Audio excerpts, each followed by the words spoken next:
பிரதிவாதி பயங்கரம் அன்னங்கராச்சாரியார் அப்படிங்கிற பெரியவரால 1430ஆம் ஆண்டு சுப்ரபாதம் எழுதப்பட்டது. அந்த காலத்துல திருப்பதி வெங்கடாச்சலபதி சந்நிதியில இறைவனை எழுப்பும் விதமாக தேவஸ்தானத்துடைய ஆஸ்தான பாடகர்கள் தினமும் அதிகாலை 3 மணிக்கு சுப்ரபாதத்தை பாடுவாங்க.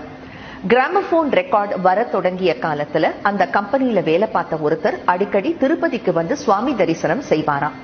திடீர்னு அவருக்கு தெய்வீகமாக இருக்கிற இந்த சுப்ரபாதத்தை நம்ம ரெக்கார்ட் பண்ணினா என்னங்கிற ஐடியா தோணிச்சான்.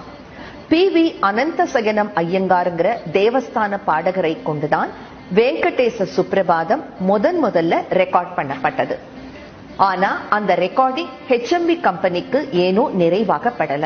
அதனால MS அம்மாவை வைத்து மறுபடியும் சுப்ரபாதத்தை ரெக்கார்ட் பண்ணலான்னு முடிவு பண்றாங்க. முதல்ல பாடின அனந்தசயனம் ஐயங்காரே MS அம்மாவுக்கு சமஸ்கிருத உச்சரி